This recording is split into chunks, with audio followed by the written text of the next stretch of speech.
인체 반응 성명학 1강 3부 오행편 목기운.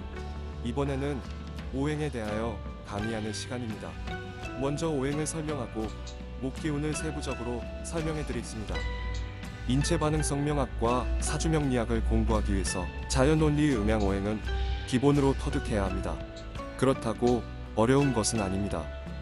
우리가 학교에서 배우지 못한 특수한 내용이라 낯은 설지만 자연스럽게 빠져들어가면 매우 쉽게 이해할 수 있고 신비스럽고 재미있는 공부입니다. 우선 오행은 5개의 기운이 5종류의 움직임으로 이해해야 합니다. 이 오행은 각각 음과 양으로 구분되어 있으므로 상대성 원리에 의한 자연의 섭리로 여기면서 오행에 접근하면 이해가 빠릅니다. 인체 반응 성명학의 기본적 해설이 음양오행이라 중요하게 다루는 과목입니다. 음양오행 공부는 또를 닦는 수준으로 몸과 마음을 정결하게 하며 자연에서 주는 공기를 마시고 내쉴 때와 영양 섭취를 하는 음식도 감사한 마음을 생각하는 것이 복을 짓는 것입니다. 사랑하는 가족의 이름을 장명하고 지인들의 이름을 장명해 줄 때 이름에 대한 중요성을 깨닫고 정성을 모아 작업을 할 수 있는 준비 자세를 말하는 것입니다. 이제 오행 강의의 본론으로 들어가겠습니다. 오행은 자연원리에서 우주 대자연의 기운을 목화 토금수로 분류하여 5개의 기운이 움직이는 것을 오행이라고 한다. 한 주일의 변화를 표시한 일월화 수목금토가 음양오행이다. 우리는 태어나면서 일주일의 변화를 알 수 있는 음양오행 안에서 살아가고 있는 것이다. 사람을 포함한 우주에서 살아가는 모든 생물과 사물은 자연체로서 음양오행을 벗어날 수 없다. 일요일은 날일은 태양을 말한다. 양기운, 즉 플러스 에너지다. 빛을 발하는 시간에는 모든 것이 환하게 보이고 움직임도 활발하다. 열심히 일하면서 행복하게 살아가는 모습이다. 월요일에 달월은 즉 마이너스 기운이다. 어둡고 움직임이 둔하여 잠을 자는 모습이다. 하루의 일월이 반반 나뉘어져 움직이면서 일하는 시간과 잠을 자면서 휴식하는 시간을 음양으로 구분해 놓은 것이다. 일과 월은 음양이다. 화수목 그거는 오행이다. 오행에도 음양이 존재한다. 우리는 이미 음양오행 안에서 살고 있음을 증명하는 것이 요이다. 사주에서 말하는 오행의 발생은 태역이 수를 생하고 태초에 화를 생하고 태시에 목을 생하고 태소에 금을 생하고 태극시대에 토가 발생한 것으로 적고 있다. 역경에서는 화는 태양에서 생기고 목은 소양에서 생기고 수는 태음에서 생기고 금은 소음에서 생기고 또는 4개의 기운을 모두 포함한다고 적고 있다. 자연원리에서 오행은 5종류의 운동에너지와 5종류의 생명에너지, 5종류의 창조에너지가 있다. 목은 성장, 화는 활동, 토는 유지, 금은 질서, 수는 저장하는 에너지이다. 자연에서 생명을 유지하기 위해서 배, 식, 주화 환경과 질서가 기본적으로 확보되어야 한다. 오행의 작용으로 계절의 변화가 이루어진다. 목은 봄, 화는 여름, 토는 변절기, 금은 가을, 수는 겨울이다. 오행은 방향에 또 배속된다. 여러 종류의 색상과 음식, 인체 건강관리와 자연 치유 방법, 기획과 아이디어 개발, 환경 보존과 산업 발전을 포함하여 우주 전체의 운동과 모든 사물과 동식물 등이 배속된다. 자연원리 학문의 열매는 오행이다. 오행을 잘 습득하여 건전한 정신으로 건강한 생활과 행복한 삶을 꾸려 나가시기 바랍니다. 이번 시간에는 오행 중에서 목기운에 대하여 설명합니다. 목기운은 방향 배속이 동쪽이며 색은 청색이며 지상에서는 나무로 성장하는 기운이고 공간에서는 바람으로 작용한다. 인체에서 목기운은 생기가 넘쳐 흐르고 희망과 의욕, 부푼 꿈으로 작용한다. 육체적으로는 오장육부 중에서 간과 담에 배속되고 근육과 힘줄, 고관절의 기능에도 관여한다. 목은 계절이 봄이다. 동독과 청색 즉 녹색에 배속되고 생기로 작용한다. 특징은 생생한 기운이 지속되어 나무와 의욕을 성장시킨다. 천간, 갑을 양 목은 천간갑에 배속되고 플러스 양 기운이며 하늘에서는 강한 바람과 같고 주파수가 3이다. 목은 을에 배속되고 마이너스 기운이며 약한 바람이다. 주파수는 8이다. 지지인묘. 인의 방향은 동북향이며 묘는 정동향이다.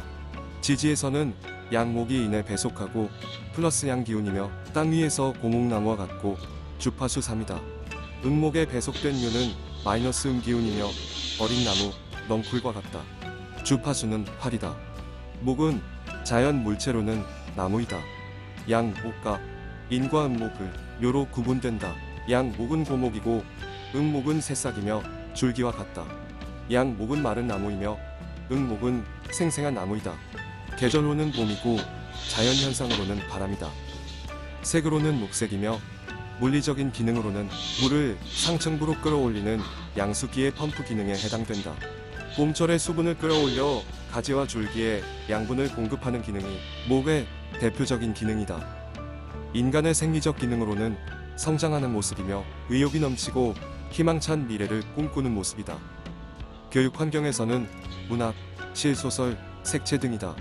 기술 부문에는 기획, 설계, 디자인, 인테리어, 가구 조립, 목공, 도서 출판과 같은 기운이다. 사람의 감정으로는 열을 올려 화를 내는 모습이 목기운이다. 욕심이 많아 과한 행동이 돌출되기도 한다. 인체에서는 간과 쓸개, 근육 힘줄에 관여한다. 화를 내거나 근육이 피곤하면 간에 무리가 온다. 목기운의 음식은 신맛이며 고소한 맛을 내는 식초나 참기름이 대표적이고 과일에는 사과, 살구, 앵두, 호두, 잣 등이다. 동물은 개가 포함된다. 영혼의 세계에서 목기운은 혼에 배속되고 공기는 수소에 해당된다. 대기권 가장 상층부에 존재하는 기운이라고 보면 이해하기 쉽다. 태양에 도달하여 열의 에너지를 만들 수 있는 기운이 목기운이다. 목기운은 화기운을 낳고 토기운을 제압하며 금기운에게 제압, 상극당한다. 목은 수에 의해 태어나고 화에 의해 희생된다. 목의 본래 성격은 인이며 칭찬을 자주 하고 희망적인 말을 해주는 성장의 표본이다. 목은 약을 슬쩍 올려 화를 돋구면 응하는 특성을 갖고 있다. 도형으로는 직사각형이다. 사람의 얼굴이 길고 이마와 턱이 발달한 모습이 목기운 체질이며 문학적이고 감수성은 예민하지만 동작이 느리고 게으른 체질이다. 인체 반응 성명학에서는 목기운을 성장 에너지로 보고 자신감이 부족하거나 체질적으로 문제가 될 수 있는 어린이가 성장에 방해를 받고 있을 때 예명이나 아우를 만들어 사용하도록 권장하고 있다. 한글 자음과 모음 중에서 목기운은 기역, 큐, 워, 여, 자음 기역과 모음 여는 음목, 마이너스 목기운이며 주파수는 8이다. 자음 키읔과 모음는 양목, 플러스 목기운이며 주파수는 3이다. 사주에서 분석한 용신이나 체질에서 필요한 오행의 주파수를 모두 합산하여 검토한 후에 장명한다. 사주에서 목기운이 부족하면 계획성이 없고 의욕이 없기 때문에 희망도 없고 일을 시작하기 어려우며 활기찬 모습을 볼 수 없고 무뚝뚝하여 의사소통이 어렵다. 자연원리의 목기형 체질은 이, 위장, 배, 호흡기, 대장이 약하다. 목기형 체질은 가장 약한 토기운과 금기운을 보완하여 장명해야 중화를 이루어 개운할 수 있다. 사주에서 일간이 목에 해당될 경우 입춘 이후 음력 1, 2, 3월, 10, 11, 12월생은 신강사주가 많지만 음력 4, 5, 6, 7, 8, 9월생은 신약한 경우가 많다. 자연에서 나무는 태양과 바탕이 있어야 튼튼하게 자랄 수 있어서 조구가 중요하다. 겨울에 태어난 나무가 열을 얻지 못하면 정상대로 성장할 수 없는 것과 같다. 이런 성리적인 기능으로 인하여 인체의 건강 문제와 주어진 운명의 흐름도 자연원리에서 벗어나지 못한다. 나무로 비유하면 목재와 살아있는 나무가 있듯이 목재는 사목이요 산나무는 생목이다. 제목은 톱과 대패가 있어야 자르고 다듬어 집을 지을 수가 있다. 나무가 너무 많으면 금기운이 필수적이다. 나무는 불기 없으면 뿌리 내리기가 어려워 정상적으로 성장을 할 수 없다. 오행 상극 중에서도 목과 토는 서로 뿌리를 보호해주고 토는 뿌리를 통해 호흡을 하며 신진대사에 도움을 받는다. 사주의 목기운이 강하면 금기운으로 장명할 수도 있다. 목은 화를 생기게 하고 토기운을 극하거나 제압하며 수기운에 의해 생기게 된다.